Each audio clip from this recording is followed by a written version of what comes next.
Oh, eto pa po mga kababayan. Dire-diretso to, pusang inan to. Oh.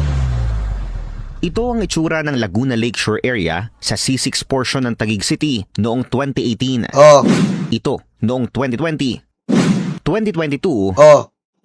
at 2025. Putik, naging lupa na. Nakita nyo ha, naging lupa na. Naging lupa na, tinambakan ni Cayetano. Oh. Base sa satellite imaging, kapansin-pansin ang biglaang paglaki at pagdami ng umano'y reclaimed areas o yung mga lugar na tinambakan ng lupa sa paligid ng lawa. O, kita nyo, paldo-paldo!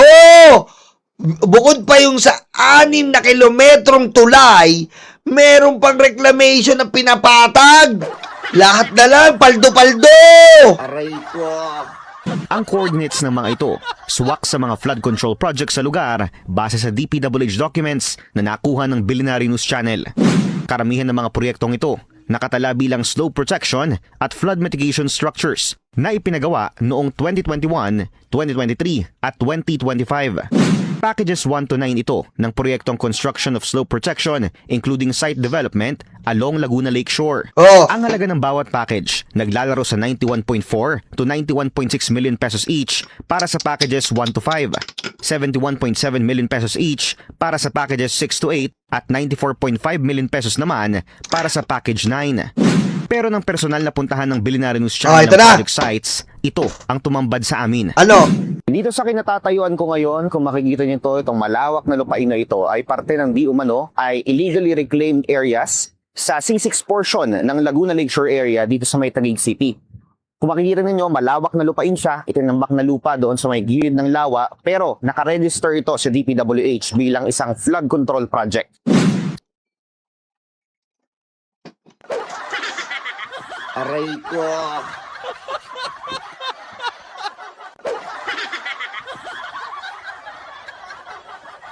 Grabe, no? Tinambakan nila ng lupa yung lawa. Flood control daw yon. Aray ko. Ano daw? Tinambakan yung lupa, nung lawa, ng lupa. Flood control ang nilagay. Aray ko. Amazing. Sa isang pahayag ngayong araw, sinabi ni Senator Panfilo Lacson na nakatakda ng magsagawa ng isang fact-finding investigation ng Ombudsman kaugnay ng mga naturang proyekto. Kabilang ang iba pang alleged ghost at anomalous projects sa Taguig City na aabot umano sa mahigit 30. Maghahain daw ng sabpi ng Ombudsman sa DPWH at ilang private witnesses oras na ma-turn over na ng opisina ni Senator Lacson ang iba pang mga ebidensya at affidavits. Bagay na kinumpirma naman ni Ombudsman Jesus Crispin Remulla sa BNC. Dagdag ni Lacson, nakatakda ring maghain ng cease and desist order ang DPWH sa iba pang slope protection and flood mitigation projects sa Taguig. Sa isang Facebook Live noong nakaraang linggo, dinipensahan ni Cayetano ang mga flood control projects sa kahabaan ng C6 sa Taguig City. Ang purpose po is to protect the lake. Ang purpose po ay ma-enjoy ng tao. Ang purpose po ay Protect the lake! Aray ko. Pusang ina ka, Alan Peter Cayetano. Nananahimik yung lake, tinambakan mo. Paano po protection na yung lake? Nananahimik yung lake eh. Ha? Ginulo mo eh. Aray ko. Nilagyan mo ng lupa. Hindi ba mabubulabog yung lake no na imbis na natural yung daluyan niya, babaguhin nyo yung daluyan at maaari pang makasalantayan sa mga residente kasi nga tinambakan nyo, kailangan maayos yung ano niyan. Sira ulo ka pala eh. Aray ko. Ba't poproteksyonan mo yung lake? Gagawin mo kong pasyalan, eh di baka matulad dyan sa Dolomite na tinatapunan ng basura, tanga. Aray ko. Diba? Minsan pag ginawa mong public place yan, delikado kasi nga dapat pupuntahan ng tao, magiging kalat, magkakabasura. Nananahimik yung lake, protect the lake. Aray ko. Inililibig nyo yung lake eh. Si Raul, anong protection mo sa lake? Nilibing mo sa lupa, kupal. Aray ko.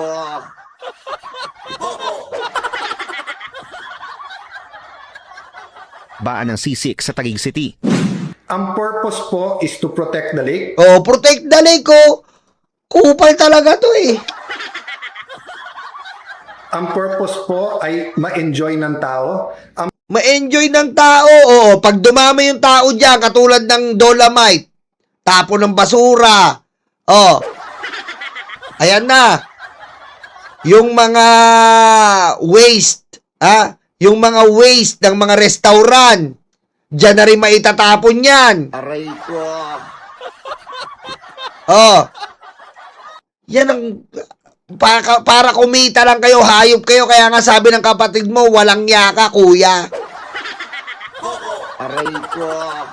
Ang purpose po ay hindi malagyan ng informal settlers at hindi po magkaroon po ng mga, or kung hindi man informal settlers, hindi magkaroon ng mga sindikato na Pusang ina, ano? Sino titira dyan? Aray ko. Kita ano? Sinong informal settlers titira dyan? Aray ko. Ginawa mo namang isla puting bato yan. Nananahimik yung lake eh. Sino? Anong gagawin? Kitang-kita sila dyan kung magtatayo sila ng kawayan. Eh palaisdaan yan, kupal ka. Palaisdaan yan, Laguna Lake. Ang daming isda dyan. Pinapatay nyo ang lake. Pag pinapatay nyo yung lake, kawawa yung mga mangingisda dyan. Anong informal settlers? Ginagawa mo naman kaming tanga-tanga dito eh. Aray ko. kakamkamin ang mga lupa dyan at gagawing private. Kakamkamin? Anong kakamkamin?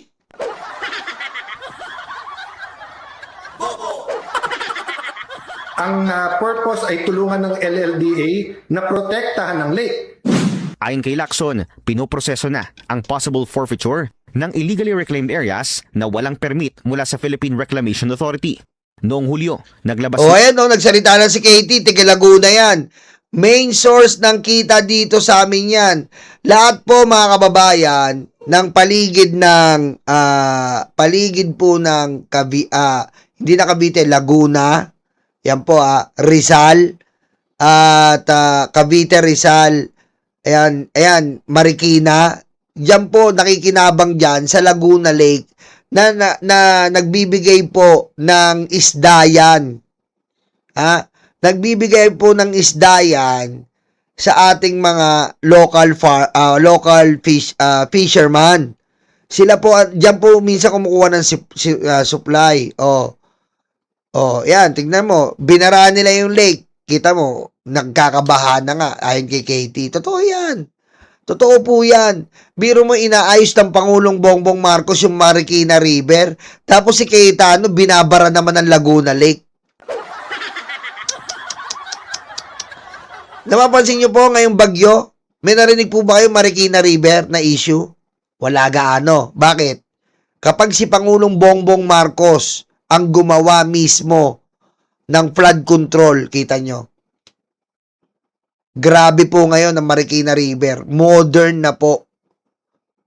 Ganun po yun. Wala kayo narinig na issue ngayon sa Marikina River. 2 linggo tayong inuulan. Dati pag sinabi Marikina River, ayan na. Patay na. Delikado na. O ngayon. Kita nyo po. Check nyo po. Marikina River. Sobang moderno na. Ang ganda po ginawang flood control ng Pangulong Bongbong Marcos. din ng pahayag ang PRA at sinabing walang approved reclamation activities sa paligid ng Laguna Lake. Kaya lahat daw ng reclamation operations dito ay maituturing na illegal at unauthorized para sa agenda. Patay ka na. Wala pa lang approve ang Laguna. Reclamation. Wala silang approve. Nakakahitano, pakawalang yamo talaga. Ayan po mga kababayan Kita nyo po ang expose ng kawalan niya ni Cayetano. Biro mo walang approve po ang Laguna Reclamation diyan. Pero si Cayetano proud na proud siya. Nagdesisyon sila ng pansarili without proper coordination, Your Honor. Aray ko. Without proper coordination. Oh my God, what in the world, man? What in the world? What in the world? Cayetano, you're so kupal talaga, ha?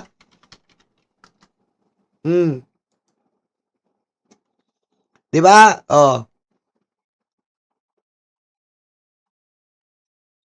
Di ba? Yung sabi ko sa inyo, mga kababayan. Oh. Ito po, mga kababayan, pakita ko lang sa inyo, ha. Tingnan nyo po ang ginawa ng Pangulong Bongbong Marcos dito sa Marikina.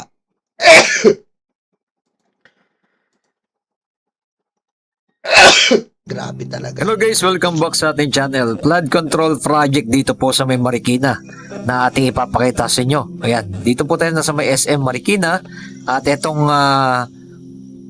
tulay ay nagkakaroon ng moderate traffic dito. Oh, ayan po, tingnan nyo, ha. Oh, oh yan, oh, maayos na, oh. Oh. Oh, ayan oh, ito pong gilid na to. Ayan po yung ginagawa ngayon, oh. Wala, ayan oh, tignan niyo po to, itong gilid na to. Ito po, ayan oh. Grabe po 'yan, oh. Oh. Wala nang problema. Oh.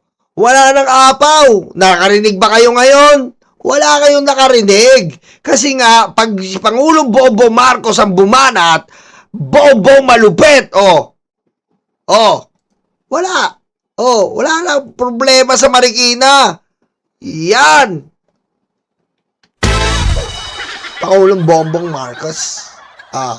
Yan po mga babayan, sabi ko sa inyo eh. Yan po yung project ni Pangulong Bongbong Marcos. Ayan oh. Naayos ng Pangulo yan.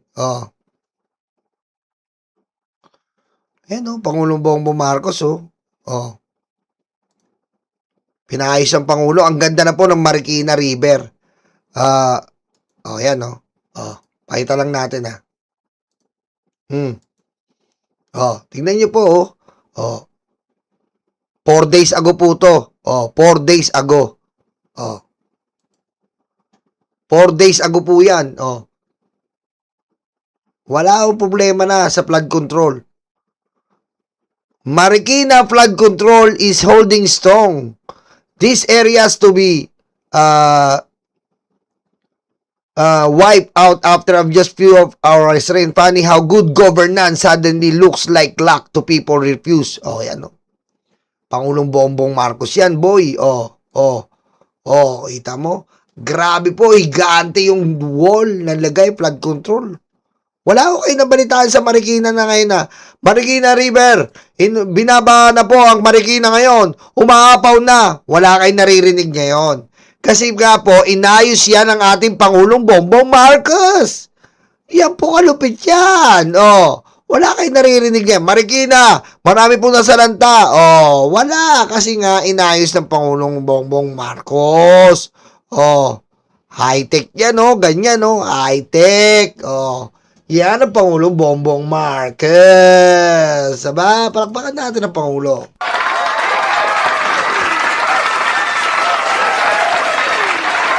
Diba? Kasi dati po, pag sinabi Marikina, ay pag sinabi po Marikina, apaw na yan. Pag sinabing bagyo, apaw, Marikina River, punong-puno na po, mga kanguso. Punong-puno na po ang Marikina River. At ito po Marikina River ay talagang tumataas na po ang tubig at naglilikasan na po ang mga kabayan sa paligid nito. Aray ko. Dati ganun eh. Ngayon wala kayo naririnig sa Marikina River kasi inayos na ng Pangulo. Saan lang kayo nakakarinig? Sa Davao. Sa Davao kayo nakakarinig. Dahil sa Davao, puro pagnanakaw. Davao, pagnanakaw. Yan ang katunog. Basta Davao, pagnanakaw. Aray ko. Mga bangag. Di ba? Mga bangag eh. Davao, pagnanakaw, mga bangag. Aray ko. Pagnanakaw po kasi. Yan po ang kaibahan ng ating Pangulong Bongbong Marcos. Di ba? Sabi ni Luis Salazar, yan ang mahirap sa inyo, gumagawa na mabuti si BBM, ang dami niyong puna. Akala nyo, joke din yung ba nakita may ebidensya? Di ba? Malupit talaga ang Pangulo. Kaya, ngayon, at nauubos na po sila, nauubos na po sila, at sila ay nagkinakabahan na dahil uubusin talaga sila ni BBM eh. Aray ko. Uubusin po talaga sila ni BBM. Ubos, pati pantubos.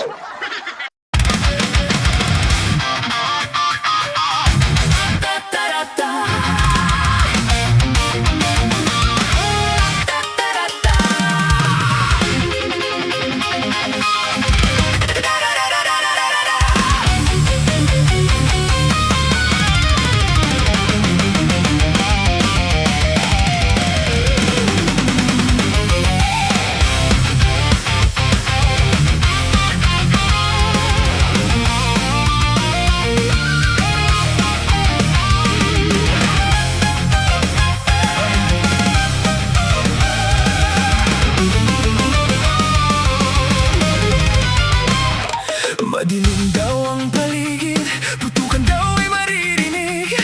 Takot sa kanilang mata, ikaw ay madadala.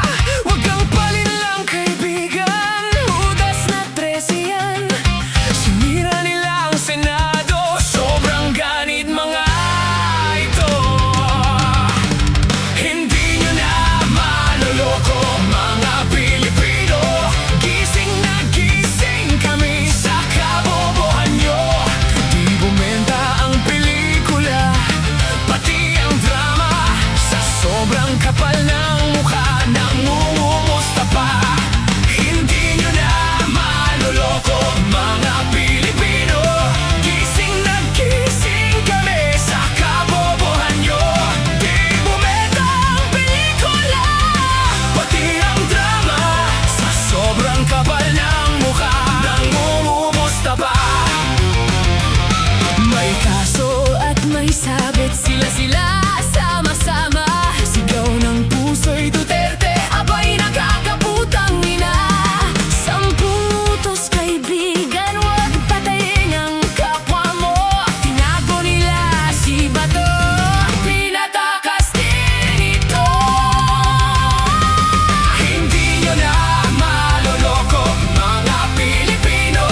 Gising na gising kami sa kabobohan nyo.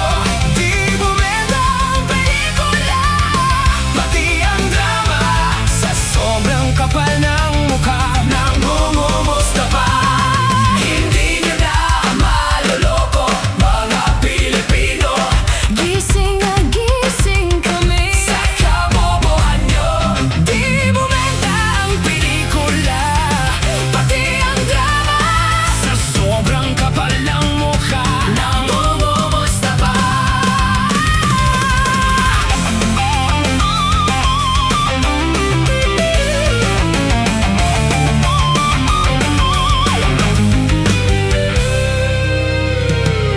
Madudumi ang taktika para lang kay Sara. Taong bayan hindi inisip, taong bayan hindi nadinig. 10 utos kaibigan, huwag magnakaw sa tao.